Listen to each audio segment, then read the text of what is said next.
Student, हम लोग last video में देखे थे ये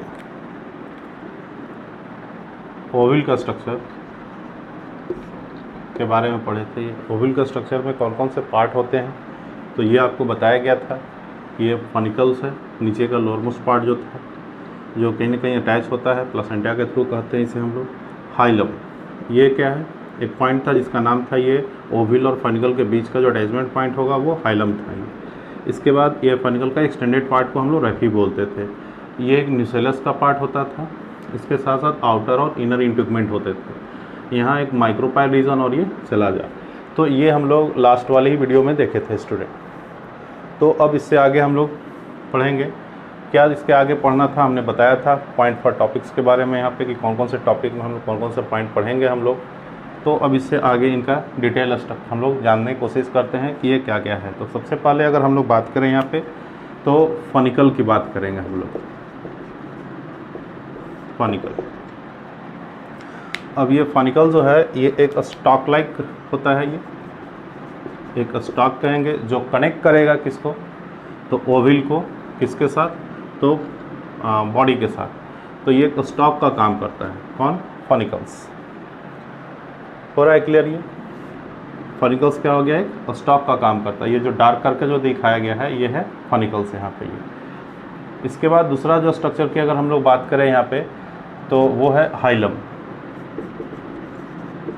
हाइलम, अब इसको बोलते हैं क्या है, हाइलम किसके किसके बीच का पार्ट है ये, तो ये जो ओविल का बॉडी हुआ और फॉनिकल के बीच, इसको बोलते हैं point of attachment.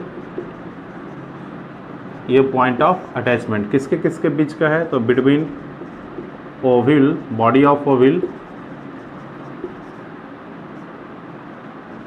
ओविल and funicle, इनके बीच का होगा ये। तो ये एक जस्ट क्या हो गया, पॉइंट ऑफ अटैचमेंट हुआ, जिसको हमने यहाँ ब्लैक से करके दिखाया, ये हाइलम हो गया ये। इसके बाद नेक्स्ट जो स्ट्रक्चर आ रहा है, इससे ऊपर की अगर बात करें तो हम लोग रफी लिखे थे। तो ये रफी, ये क्या है, तो यहाँ पे देखिए ये डार्क वाला ही स्ट्रक्चर आगे की तरफ एक्सटेंड करके गया है, यानी कहेंगे कि ये extension of funicle inside the body of ovule. क्या बोलेंगे, ये एक्सटेंशन है। किसका एक्सटेंशन है, तो एक्सटेंशन ऑफ फॉनिकल है ये। फॉनिकल कहाँ एक्सटेंड कर रहा है ये, तो इनसाइड बॉडी ऑफ ओविल। ओविल के बॉडी में ये क्या कर रहा है, एक्सटेंड करके ये अंदर गया है ये। तो ये तीन पार्ट थे यहाँ पे। ये कौन कौन सा, फॉनिकल्स, हाइलम और रफी की बात की हम लोग यहाँ पे। इसके बाद जो नेक्स्ट स्ट्रक्चर की अगर हम लोग बात करें यहाँ पे कौन सा दिख रहा है, और एक न्यूसेलस। न्यूसेलस की अगर बात करें हम लोग तो न्यूसेलस को देखिए यहाँ पे हमने कुछ सेलुलर टाइप से दिखाने की कोशिश किया है ये। अब ये क्या होता है न्यूसेलस, तो यहाँ पे बोलेंगे ये एक न्यूट्रिटिव लेयर है। क्या है ये, न्यूट्रिटिव लेयर है। आप इसी को और करके लिख सकते हो, इसे मेगा स्पोरेंजियम। मेगा स्पोरेंजियम, जिसके पास क्या होगा, तो मेगास्पोर, मेगास्पोर होंगे। मेगास्पोर मदर सेल, और इसी मेगास्पोर मदर सेल से डिवाइड करके क्या बनेगा, मेगा स्पोर का फॉर्मेशन होगा। तो आगे हम लोग थोड़ा डिटेल देखेंगे इसको। तो जस्ट यहाँ पे अगर हम लोग बात करें न्यूसेलस, जिसको हम लोग वहाँ पे क्या और कर सकते हैं, मेगा स्पोरेंजियम है। ये न्यूट्रिटिव लेयर है एक तरह से। कैसा लेयर है ये, न्यूट्रिटिव लेयर है, जो कि यहाँ पे जो डेवलपमेंट होगा मेगास्पोर का, उसको न्यूट्रिशन देने का ये काम करता है ये। अब हम लोग इस न्यूसेलस की अगर बात करें यहाँ पे, तो ये दो टाइप का होता है न्यूसेलस। कितने टाइप का होगा ये, दो टाइप का होगा। एक को बोलते हैं क्रासी न्यूसेलेट और दूसरे को बोलते हैं ट्यूनी न्यूसेलेट। तो इधर दिखते हैं, क्या बोलते हैं इसे, क्रासी न्यूसेलेट। एक मिनट मिटाते हैं इसे। क्रासी न्यूसेलेट और दूसरा है ट्यूनी न्यूसेलेट।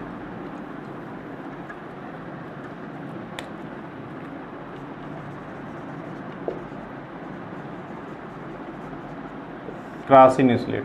अब कहते हैं ये दो टाइप का था, ये पहला हो गया crassinucellate. Nucellus is of two types. Crassinucellate में क्या होता है, तो ये जो लेयर है न्यूसेलेट का वो काफ़ी थिक होगा, यानी थिक लेयर होगा यहाँ पे। और जब ये लेयर थिक होगा तो कह सकते हैं यहाँ पे जो डिस्टेंस होगा वो किसके बीच, इंटीग्यूमेंट और मेगास्पोरेंजियम के बीच वो ज़्यादा होगा, यानी मोर distance between integument and megasporangium के बीच डिस्टेंस ज़्यादा होगा, या मेगास्पोर मदर सेल के बीच कह सकते हैं, megaspore mother cell, mega SMC के। इसके बाद दूसरा जो टाइप होगा वो है ट्यूनिन स्लेट, सेकंड टाइप।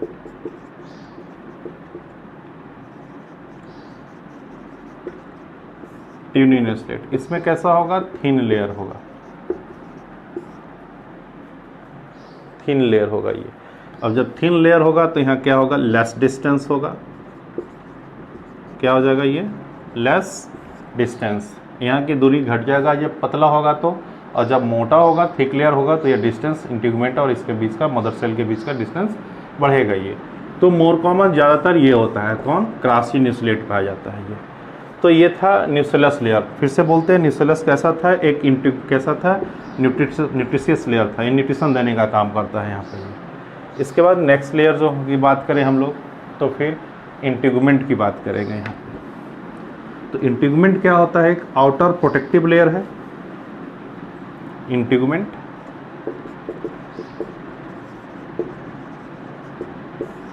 कैसा है ये, तो आउटर है ये, प्रोटेक्टिव लेयर की बात करते हैं, ये प्रोटेक्शन देने का काम करता है। अब ये इंटीग्यूमेंट दो तरह का था, एक आउटर इंटीग्यूमेंट है और एक इनर इंटीग्यूमेंट है। हो रहा है क्लियर ये? तो दो इंटीग्यूमेंट है। अब जिसमें दो इंटीग्यूमेंट होता है उसे हम लोग बाइटेगमिक कहते हैं। तो अगर ये दो इंटीग्यूमेंट है, आउटर और इनर दो इंटीग्यूमेंट प्रेजेंट है, तो ऐसे ओवल्स को हम लोग क्या बोलते हैं, बाइटेगमिक, बाइटेगमिक ओवल कहते हैं। हो रहा है क्लियर ये? लेकिन क्या सभी ओवल बाइटेगमिक ही होते हैं, तो नहीं, कुछ एक्सेप्शन भी है यहाँ पे। तो थोड़ी एक्सेप्शन की भी बात करेंगे, कुछ एक्सेप्शन भी है यहाँ पे। अब जैसे मोनोटेगमिक भी होता है, यानी क्या होगा, सिंगल इंटीग्यूमेंट, सिंगल इंटीग्यूमेंट। और जब सिंगल इंटीग्यूमेंट होगा तो किस में होगा, एक्सेप्शन में आ रहा है ये। तो ये जैसे हम लोग हायर डाइकॉट की बात करते हैं, जैसे कॉम्पोजिटी में आता है ये, इसमें।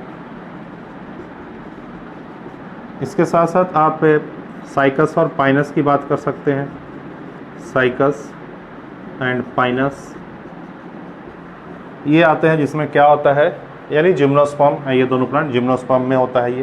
तो कैसा होता है, मोनोटेगमिक होता है। इसके साथ साथ दूसरा अगर बात करें तो ट्राइटेगमिक,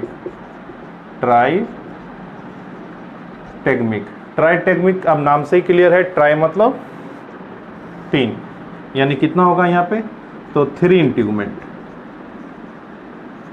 कितना इंटीग्यूमेंट होगा, 3 इंटीग्यूमेंट होगा। अब ये 3 इंटीग्यूमेंट वाली केस किस में पाया जाता है, तो इसका एग्जांपल्स होता है एस्पोडेलस।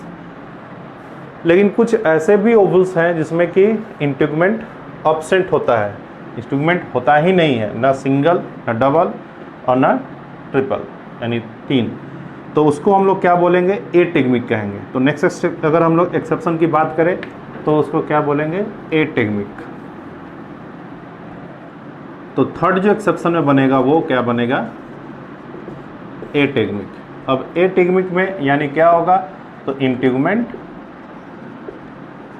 एब्सेंट, मतलब नहीं है, एब्सेंट है। अब किस में होगा ये ऐसा केसेस, जिसमें बोलते हैं लोरेंथस, ये है स्नेटलम, बेलानोफोरा।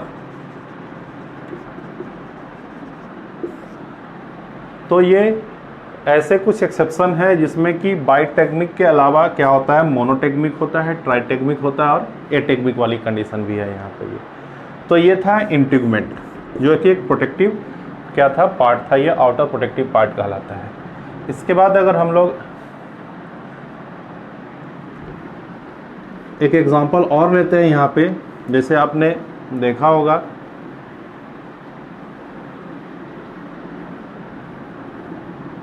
लीची की और एक कैस्टर।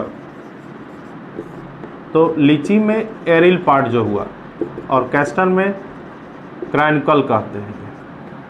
तो लीची में एरिल जो जूसी पार्ट है, जो एडिबल पार्ट होता है, और ये कैस्टर में अगर आप सीड देखें कैस्टर का ऐसा, तो ये पार्ट यहाँ से ऐसे थोड़ा ये आउटग्रोथ जैसा ऐसा ये पार्ट होता है यहाँ पे निकला हुआ, इसे क्रैनिकल कहते हैं। ये आप सीड देखे होंगे कैस्टर का, गांव में भी मिलता है इस तरह की प्लांट। तो ये क्रैनिकल पार्ट हुआ। और लीची का जो वाइट पार्ट, जो जूसी पार्ट जिसको हम लोग एडिबल कहते हैं, दैट इज़ ये कंसीडर किया जाता है, considered as third integument, third integument. किसमें? ये लीची और कैस्टर की केसेस में होता है। तो ये था इंटीग्यूमेंट्स। इसके बाद नेक्स्ट जो पार्ट हमारा है इसमें वो है माइक्रोपाइल। तो माइक्रोपाइल की बात करते हैं अब। ये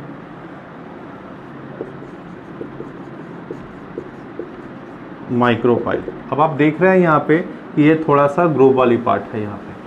तो माइक्रोपाइल क्या होगा यहाँ पे, तो बोलेंगे कि स्पेस होगा यहाँ पे जहाँ पे इंटीग्यूमेंट क्या होता है, अब्सेंट होता है। तो ये space where integuments are absent. क्या है वो? इंटीग्यूमेंट जहाँ पे अब्सेंट है, इसको हम लोग क्या बोल रहे हैं, ये माइक्रोपाइल रीजन है ये, जहाँ इंटीग्यूमेंट अब्सेंट हो जाता है। इसलिए ये कैसा, ग्रुप लाइक हो जाता है। कैसा बोलते हैं, ग्रुप की तरह दिखता है यहाँ पे ये। तो ये रीज़न क्या कहलाता है, माइक्रोपाइल रीजन कहलाता है यहाँ पे। अब यहाँ पे एक चीज़ और देखा गया कि कुछ स्पेस भी प्रेजेंट होता है, इसको हम लोग एक टर्म और यहाँ पे है इंडोस्टोम। अब इंडोस्टोम क्या है, तो एक देखा गया यहाँ पे क्या कि इंटीग्यूमेंट और न्यूसेलस के बीच में छोटा सा स्पेस प्रेजेंट होता है, उस स्पेस को हम लोग क्या बोलते हैं, इंडोस्टोम कहते हैं। तो small space present between integument and nucellus, nucellus और इंटीग्यूमेंट के बीच में एक स्मॉल स्पेस देखने को मिलता है यहाँ पे, उसको हम लोग क्या बोलते हैं, यानी खाली जगह होता है कहेंगे, तो उसको हम लोग क्या बोलते हैं, इंडोस्टोम कहते हैं। इसके बाद जो नेक्स्ट जो यहाँ पे आता है वो है कौन, ये अब देखेंगे यहाँ पे, ये कौन सा, ये चलाजा। तो देखें यहाँ पे चलाजा। हाँ, एक रीज़न और, ये क्वेश्चन यहाँ से पूछता है कि ये जो माइक्रोपाइल है वो बेस है या अपेक्स है, ये क्वेश्चन तो यहाँ से आएगा माइक्रोपाइल के बारे में। तो यहाँ से अगर हम लोग इस पिक्चर को देखें तो ये नीचे है, तो लगता है ये क्या है, ये बेस है। लेकिन ये कैसा होता है, ये एक्चुअल में यहाँ लिखते हैं ये अपेक्स पार्ट है, अपेक्स ऑफ ओविल कहलाता है ये हम पिक्चर उल्टा दिखाए हैं, ये एक्चुअल में ऊपर होता है ये, और ये क्या हो गया, ये ऊपर चला जाएगा, ये नीचे आ जाएगा ये। तो हम लोग क्या बोलेंगे, माइक्रोपाइल को क्या बोलेंगे, अपेक्स ऑफ ओविल्स। ये ओविल का क्या होगा, अपेक्स होगा। ऐसा ना कंफ्यूजन क्रिएट करे कि ये नीचे देख रहे हैं आप तो इसको बेस मान ले, ये क्या होगा, अपेक्स होगा, और ऊपर वाला रीजन ये जो चलाजा है वो बेस होगा। तो नेक्स्ट जो है ये चलाजा, इसको क्या बोलेंगे, ये बेस ऑफ ओविल। और यहीं से क्या राइज करेगा, तो यहाँ से इंटीग्यूमेंट एराइज करता है। कहाँ से राइज करेगा, तो इंटीग्यूमेंट एराइज करेगा कहाँ से, चलाजा से। तो ये पार्ट्स थे। अब इसमें शायद कोई भी पार्ट नहीं बचा, सारे पार्ट्स को हम लोग देख लिए। फॉनिकल्स एक स्टॉक का काम करता है यहाँ पे, ये जो अटैच करता है बॉडी से, यानी प्लेसेंटा के थ्रू ये। दूसरा ये हाइलम था जो जस्ट एक क्या बोलेंगे पॉइंट ऑफ अटैचमेंट था फॉनिकल्स और बॉडी ऑफ ओवल्स के बीच में ये। इसके बाद तीसरा जो था वो रफी था, जो कहेंगे फॉनिकल्स का ही extended part inside the body of ovules था वो। इसके बाद नेक्स्ट की बात करें हम लोग न्यूसेलस पढ़े। न्यूसेलस है एक न्यूट्रिटिव लेयर है वो, अब वहीं पे बोलते हैं इसी का सेल माइक्रोस्पोरेंजियम कहलाता है। आप न्यूसेलस को ही कह सकते हैं कि एक माइक्रोस्पोरेंजियम सेल है ये। और वो दो टाइप का था न्यूसेलस, एक क्रासिन्यूस्लेट और एक ट्यूनिन्यूस्लेट। क्रासिन्यूस्लेट क्या होता है, थिक लेयर में होता है, क्या मासिव बोलेंगे उसके कह सकते हैं, टर्म यूज़ कर सकते हैं। ये हैवी होगा, ज़्यादा होगा वो क्रासिन्यूस्लेट, इसलिए डिस्टेंस दोनों के बीच में ज़्यादा क्रिएट हो जाएगा, इंटीग्मेंट और अंदर वाले मेगास्पोरेंजियम के बीच में ये। इसके बाद दूसरा टाइप होता है वो होता है क्या, ट्यूनिन्यूस्लेट, जो क्या होगा, थिन होगा, तो वहाँ डिस्टेंस क्या होगा, रिड्यूस कर जाएगा थोड़ा। इसके बाद नेक्स्ट जो हम लोग देखें इंटीग्मेंट की बात किए तो इंटीग्मेंट क्या होगा, ये दो तरह क्या था, ये आउटर और इनर, यानी दो इंटीग्मेंट थे ये। अब जिस ओवल्स के पास दो इंटीग्मेंट होता है उसको हम लोग बोलते थे क्या, बाइटेग्मिक, जिसका कुछ एक्सेप्शन भी था, मोनोटेग्मिक जैसे बोले, और फिर क्या ट्राइटेग्मिक और एटेग्मिक हो गया ये। इसके बाद नेक्स्ट था माइक्रोपाइल। माइक्रोपाइल के रीजन के हम लोग बात करें तो सबसे पहले तो इससे जानेंगे कि ये अपेक्स ऑफ ओवल कहलाता है। इसके बाद क्या था, ये स्पेस कहेंगे जहाँ पे कि इंटीग्मेंट अब्सेंट होता है, उस रीजन को हम लोग क्या बोलते हैं, माइक्रोपाइल कहते हैं। इसी से जुड़ा हुआ एक टर्म इंडोस्टोम। इंडोस्टोम क्या था, एक स्मॉल स्पेस है किसके किसके बीच, जहाँ पे इंटीग्मेंट और क्या बोलेंगे न्यूसेलस के बीच में छोटा सा जगह बनता है, इसको हम लोग क्या बोलते हैं, इंडोस्टोम कहते हैं। नेक्स्ट भी पॉइंट था चलाजा। अब चलाजा की अगर हम लोग बात करें तो चलाजा क्यों क्या बोलेंगे, जब ये अपेक्स कहलाया तो ये क्या कहलाएगा, बेस ऑफ ओवल कहलाएगा। जहाँ से इसी चलाजा से ही क्या होता है, ये इंटीग्मेंट जो है आउटर और इनर इंटीग्मेंट वो एराइज करता है, इसलिए बोलेंगे इंटीग्मेंट कहाँ से राइज करता है, तो चलाजा से राइज करता है। तो ये था स्ट्रक्चर से जुड़ा हुआ पार्ट। अब इसके बाद आगे हम लोग देखते हैं, जो आगे पढ़ना है अब टाइप्स ऑफ ओवल की बात करना है थोड़ा, ये तो हम लोग टाइप्स ऑफ ओवल की बात करेंगे।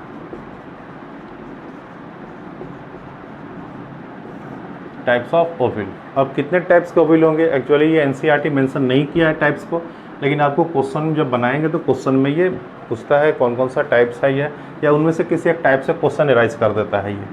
तो टाइप्स में अगर हम लोग बात करें यहाँ पे तो ऑर्थोट्रोपस ये एक टाइप होगा, दूसरा होगा एनाट्रोपस,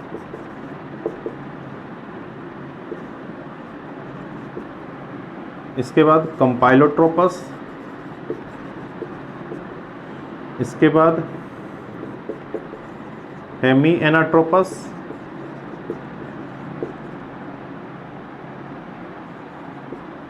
इसके बाद एम्फीट्रोपस,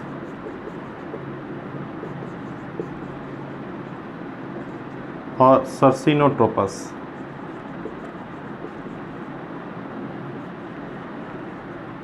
ये टाइप अगर यहाँ पे कर दें 1 B C D E और F,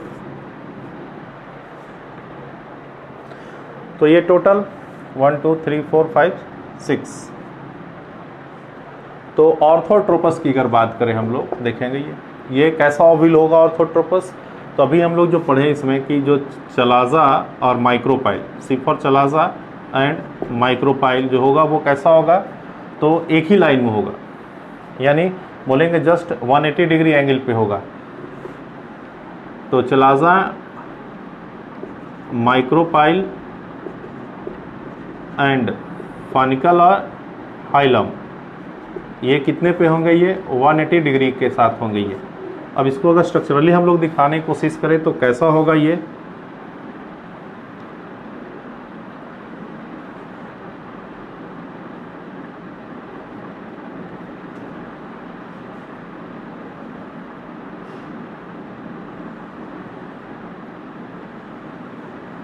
इस ढंग से एक ही प्लेन में हो। अब यहाँ पे ये माइक्रोपाइल, यहाँ ये चलाजा, यहाँ ये फॉनिकल और यहाँ ये हाइलम की बात करें तो ये जस्ट 180 डिग्री एंगल्स पे होंगे ये।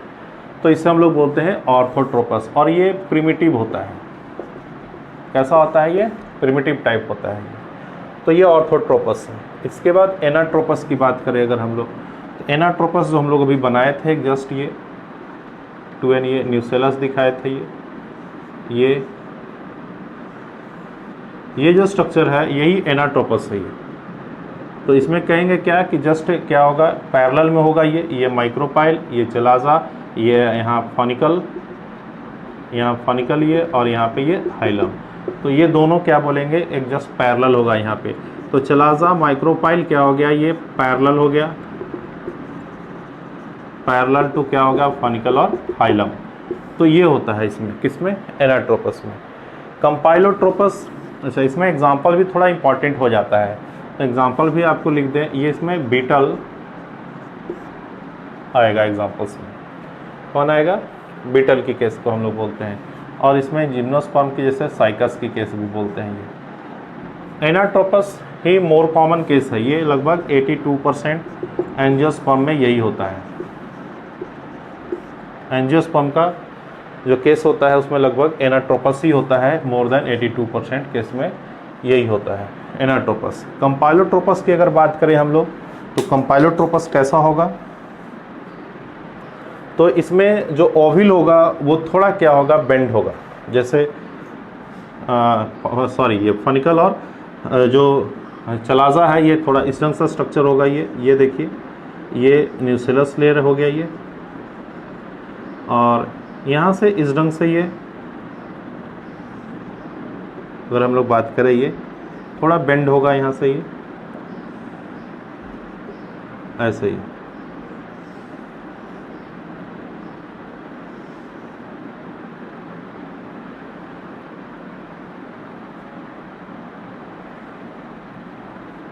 इस ढंग से ये, तो यहाँ माइक्रोपाइल, ये चलाजा, यहाँ माइक्रोपाइल, यहाँ फॉनिकल और ये हाइलम। तो ये लगभग बोलते हैं कि अप्रॉक्स टू 90 डिग्री नहीं आता है एक दूसरे के बीच का एंगल, ये थोड़ा इस ढंग से हो जाता है, थोड़ा ये, और ये थोड़ा इस ढंग से। तो 100% क्या बोलेंगे, यहाँ 90 डिग्री का नहीं बनता है, थोड़ा सा बेंड हो जाता है ये। तो ये टाइप होता है कौन सा, कंपाइलोट्रोपस। अब कंपाइलोट्रोपस में अगर हम लोग एग्जाम्पल लिखें तो यहाँ इसमें आएगा मस्टर्ड में पाया जाता है ये। इसके बाद हेमी एनाट्रोपस। हेमी एनाट्रोपस की अगर बात करें हम लोग, तो ये राइट एंगल पे होगा। किस पे होगा, ये राइट एंगल। जैसे ये, इसी को राइट एंगल अगर पूरी तरह कर दे तो ये न्यूसेलस,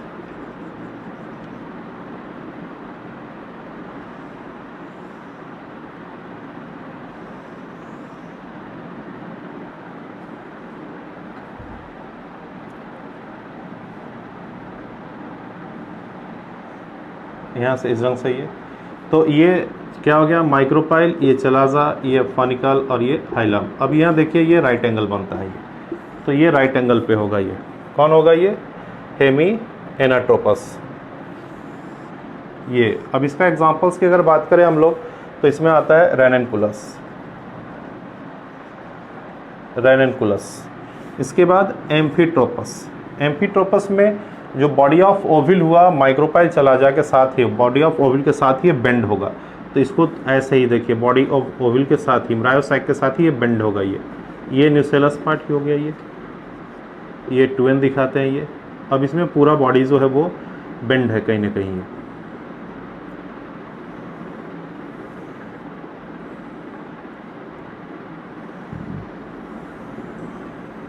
इस ढंग से दिखाते हैं। ये क्या होगा, एम्फीट्रोपस। अब इसमें कौन आएगा, तो एलिस्मा बोलते हैं। ये सर्सिनोट्रोपस की केस क्या होता है, तो सर्सिनोट्रोपस में ये पूरा का पूरा एक राउंड ले लेता है। अब इस ढंग से दिखाते हैं यहाँ पे ये न्यूसेलस पार्ट, ये 2n। अब देखिए ये पूरा इस ढंग से ऐसे राउंड लिया, ये यहाँ से ये फॉनिकल वाली पार्ट ये पूरा कवर करता है, राउंड करता है, सराउंड करके रखता है। अब ऐसा केस किस में देखने को मिलता है ये, तो ये ओपुंसिया में। ये केसेस किस में होता है, ये ओपुंसिया की केस में देखने को मिलता है। तो ये था यहाँ पे टाइप्स ऑफ ओविल्स। ये एनसीईआरटी में मेंशन नहीं किया है, इसलिए हमने भी ज़्यादा फोकस नहीं किया इसको ये। हाँ, लेकिन कई बार क्वेश्चन पूछे जाते हैं कि कौन सा टाइप है ये ओविल्स में, ओविल्स से रिलेटेड कि माइक्रोपाइल चलाजा की पोजीशन क्या होगा। तो ये भी आप एक बार देख लेंगे ये। तो ये टोटल टाइप्स थे यहाँ पे, ऑर्थोट्रोपस, एनाट्रोपस, कंपाइलोट्रोपस, हेमी एनाट्रोपस, एम्फीट्रोपस, और ये एम्फी मतलब बोथ होता है इसलिए दोनों ही इसमें बेंड था बॉडी के साथ ही, और सर्सिनोट्रोपस। अब इनमें से प्रिमिटिव और मोर एडवांस की अगर हम लोग बात करें तो प्रिमिटिव तो हमने लिख दिया। अब यहाँ पे लिखते हैं ये सर्सिनोट्रोपस जो होता है ये मोस्ट एडवांस केस कहलाता है। कैसा कहलाएगा ये? Most advance. और मोर प्रिमिटिव कौन होगा? ऑर्थोट्रोपस। जबकि एंजियोस्पर्म में 82 और मोर देन 82% एंजियोस्पर्म में हम लोग बोलते हैं कौन सा पाया जाता है? ये एनाट्रोपस का केस होता है। ये कौन सा होता है? ये एनाट्रोपस। तो प्रिमिटिव टाइप ये हुआ और मोस्ट एडवांस केस कौन हुआ? सर्सिनोट्रोपस। तो ये था यहाँ पे टाइप्स ऑफ ओवल से। इसके बाद आगे हम लोग को पढ़ना है क्या? मेगास्पोरोजेनेसिस, यानी मेगास्पोर का फॉर्मेशन कैसे होता है। तो अब चले हम लोग देखते हैं मेगास्पोरोजेनेसिस की बात करेंगे यहाँ।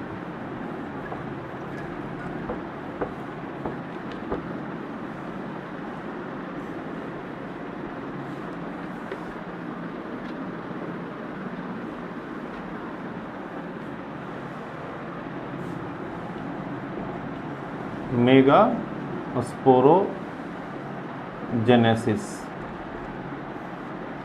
यानी फॉर्मेशन ऑफ मेगास्पोर। इसका मतलब क्या होगा? Formation of megaspore. अब देखिए यहाँ पे मेगास्पोर बनने जा रहा है, स्पोर टर्म यूज कर रहे हैं, यानी हैप्लॉइड होने जा रहा है ये। तो अब ये कैसे बनेगा इसकी बात करें, तभी हम लोग पढ़ लिए ओवल्स के बारे में। फिर से एक बार डायग्राम बनाते हैं। ये न्यूसेलस, अब बोले थे मेगास्पोरेंजियम यही होगा, न्यूसेलस वाले सेल को बोल रहे हैं यहाँ पे। ये आपका एक ओवल का फिर से हमने डायग्राम दिखाया ये। अब ये देखिए डिप्लॉइड सेल है। अब इसी में बोलेंगे ये कि यहाँ मेगा स्पोरेंजियम जो है यही कंटेन करता है क्या? Mega SMC, megaspore mother cell. अब ये कैसा होगा? ये भी 2n है। अगर बहुत बात करें हम लोग, डिप्लॉइड है ये, 2n है ये। देखिए यहाँ बनने जा रहा है, क्या बनने जा रहा है? मेगास्पोर। तो पहले जो सेल है वो कैसा है? Mega SMC, megaspore mother cell जो है वो डिप्लॉइड है। अब इसमें क्या होगा? तो मियोसिस डिवीजन होगा। मियोसिस यानी जिसे आप रिडक्शन डिवीजन कहते हैं। अब इसका रिजल्टेंट क्या होगा कि ये एक सेल कितने सेल में डिवाइड करेगा? टोटल 4 सेल में। ये 4 सेल बन गए। अब ये 4 के 4 कैसे होंगे? हैप्लॉइड होंगे। हो रहा है ये। तो कहेंगे कहीं ना कहीं ये क्या बना हमारा? Mega SMC spore mother cell से हमें ये मिल गया क्या? मेगास्पोर। देखिए हैप्लॉइड हो गया, ये 4 के 4 हैप्लॉइड सेल बने ये मेगास्पोर। लेकिन इसमें से 4 में से 3 जो है वो क्या कर जाता है? डिजनरेट कर जाता है। क्या करता है ये? 4 में से 3 डिजनरेट करता है। तो फंक्शनल कौन बचा? ये एक फंक्शनल बच गया, सिंगल। अब ये जो 1 फंक्शनल है इसकी भी क्वेश्चन पूछेगा कि ये एक फंक्शनल जो है वो किस साइड से फंक्शनल बचता है। तो हम लोग यहाँ बोल रहे हैं कि यहाँ का ये सेल डिवाइड कर रहा है। तो यहाँ पे अगर हम लोग अब इसे बनाएं तो देखिए ये पोजीशन हो चुका है। अब एक सेल जो हुआ ये 4 में डिवाइड करके बना, ये सब के सब n है यहाँ ये। अब इसमें से ये 3 क्या हुआ? डिजनरेट किया। तो ये फंक्शनल बचा। अब ये इधर से क्या बोलेंगे? माइक्रोपाइल रीजन से ये 4th नंबर है और चलाजा इंड से क्या है? ये 1st नंबर है। तो ये जो 1 फंक्शनल है, ये 1 फंक्शनल मेगास्पोर जो बच रहा है अब ये, क्योंकि 3 डिजनरेट कर गया, तो ये कैसा होगा? तो 4th फ्रॉम कौन सा इंड?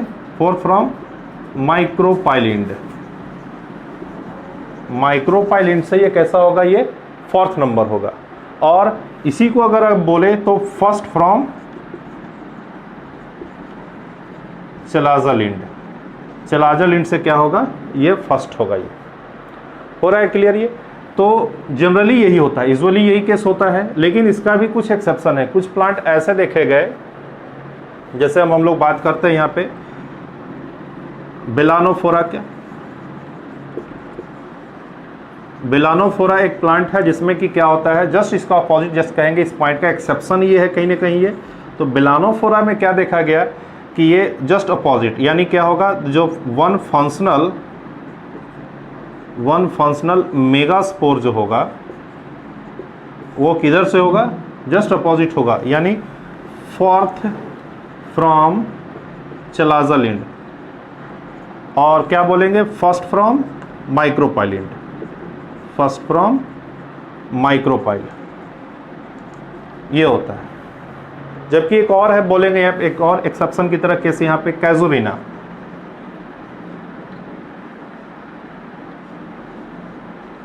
कैजुरिना, अब ये कैजुरिना में क्या होता है कि यहां भी 4 तो बनते हैं, ये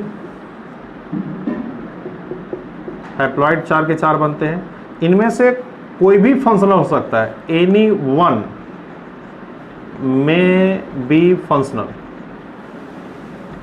या एनी वन में बी फंक्शनल, या ऑल, सब के सब क्या हो सकते हैं, फंक्शनल हो सकते हैं। तो ये एक एक्सेप्शन टाइप का हुआ। कैजुरिना की बात की हम लोग, ब्लानोफोरा की बात की ये, तो ये एक्सेप्शनल केस है। यूजुअल केस कौन सा है, तो वो यही है कि first from chalazal end and fourth from micropylar end. तो मेगास्पोर का फॉर्मेशन हुआ। मेगास्पोर किससे बने, मेगा एसएमसी से बना। कौन सा डिवीजन लिया, मियोसिस डिवीजन लिया। 4 के 4 सेल बने थे, मियोसिस डिवीजन में 4 सेल बनते हैं। ये एक सेल से ये 4 सेल बना, जिसमें 3 डिजनरेट कर गए, एक फंक्शनल बचा। यानी हम यहाँ पे इस पोजीशन पे आते हैं, यहाँ हमारा 4 बने थे लेकिन 3 डिजनरेट कर गए। अब क्या बचा हमारे पास, यहाँ अब पोजीशन ये हो गया कि ये 1 फंक्शनल मेगास्पोर इसके अंदर है। तो ये था मेगास्पोरोजेनेसिस। हो रहा है क्लियर? ये क्या था, मेगास्पोरोजेनेसिस। अब इसके बाद होता है मेगा गैमेटोजेनेसिस। तो हम लोग पोजीशन को देख लेंगे। ये यहाँ क्या था, पहले मेगास्पोर मदर मेगास्पोरेंजियम था, जिसके पास मेगास्पोर मदर सेल थे, और वो डिवाइड मियोसिस डिवीजन करके यहाँ पे मेगास्पोर बनाया। अब इसके पास एक मेगास्पोर है। इस पोजीशन को हम लोग देखेंगे यहाँ पर अब थोड़ा।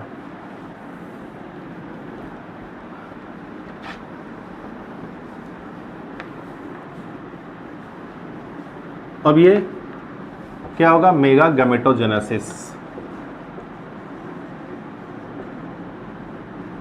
मेगा गैमेटोजेनेसिस यानी क्या बनेगा यहाँ पे, गैमेट्स का formation, formation of gametes. Female gametes भी कह सकते, फॉर्मेशन ऑफ फीमेल गैमेट। अब ये जो बना यहाँ पे, अभी हम लोग देखे ये 4 सेल से बना था ये। अब ये जो एक फंक्शनल मेगास्पोर है, ये क्या है, ये फंक्शनल मेगास्पोर। आप इसे अब कह सकते हैं ये फर्स्ट फीमेल गैमेटोफाइट सेल भी कह सकते हैं इसको। क्या है ये, first female gametophyte cell. First female gametophyte cell भी कह सकते हैं इस फंक्शनल मेगास्पोर को। अब यहाँ पे बोलेंगे कि इस फंक्शनल मेगास्पोर से, यानी फर्स्ट फीमेल गैमेटोफाइट सेल से ये कैसे गैमेट्स बनेंगे। तो अब इसे बाहर लाते हैं। ये हमारे पास सेल है जो कैसा है, हैप्लॉइड है, यानी मेगास्पोर है, ये मेगास्पोर है ये। अब इसमें होगा क्या, डिवीजन। कौन सा, ये फर्स्ट टाइम माइटोसिस डिवीजन। तो अब क्या होगा, यहाँ पे ये 2 सेल बनेंगे ये। इसके बाद फिर ये सेकेंड माइटोसिस लेगा। तो अब कितने हो जाएंगे, ये 4 हो जाएंगे ये। इसके बाद थर्ड माइटोसिस। अब ये थर्ड माइटोसिस के बाद कितने हो जाएंगे, तो 8 हो जाएंगे ये, 8।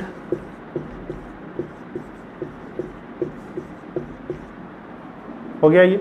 अब एक्चुअल में यहाँ पे हम लोग पॉइंट को समझेंगे। एक्चुअल में ये क्या होता है, हम लोग बोलने के लिए कि माइटोसिस बोल रहे हैं, लेकिन ये पहले न्यूक्लियस डिवाइड किया है, 8 न्यूक्लियाई बन चुका है यहाँ पे। अब ये 8 न्यूक्लियस जो है, पहले क्या बना, बोल रहे हैं ये न्यूक्लियस एक्चुअल में डिवाइड किया अभी, तो 8 न्यूक्लियस बने, 3 माइटोटिक न्यूक्लियर डिवीजन करने वाला था ये। तो ये 8 न्यूक्लियाई जो है वो लिटिल बिट साइटोप्लाज्म लेकर एक सेलुलर फॉर्म आएगा। यानी पहले न्यूक्लियस डिवाइड किया, अब साइटोकाइनेसिस होकर ये इनमें क्या हो गया, 6 न्यूक्लियस को साइटोप्लाज्म मिलता है, और ये 6 न्यूक्लियस को जब साइटोप्लाज्म मिला तो ये सेलुलर फॉर्म आ गया, ये N, N और N। अब जो 2 न्यूक्लियस था उसे साइटोप्लाज्म नहीं मिला। अब इसको हम लोग क्या बोलते हैं, जिनको साइटोप्लाज्म नहीं मिला वो न्यूक्लियाई फॉर्म में ही रह गए, तो इसको हम लोग बोलते हैं क्या, पोलर न्यूक्लियाई। पोलर न्यूक्लियाई कहते हैं। अब जिनको सेल को मिल गया साइटोप्लाज्म, तो इन तीनों को हम लोग यहाँ पे क्या बोलेंगे, ये तीनों को एंटीपोडल सेल कहते हैं, एंटीपोडल सेल। इसमें से ये दो को सिनर्जिड सेल कहते हैं, सिनर्जिड सेल, और ये जो बीच वाला एक है इसे हम लोग एग सेल कहते हैं, एग सेल। तो अब हम लोग यहाँ पे देखें कि जो हमारे पास वन फंक्शनल क्या था, फंक्शनल मेगास्पोर जो था या फर्स्ट फीमेल गैमेटोफाइट सेल जो थे वो किस में कन्वर्ट कर चुका है, अब इस पोजीशन में आ चुका है। तो अब यहाँ पे हम एक फिगर दिखाते हैं यहाँ पे ये कि अब हमारा जो हुआ वो स्ट्रक्चर बन चुका है। ये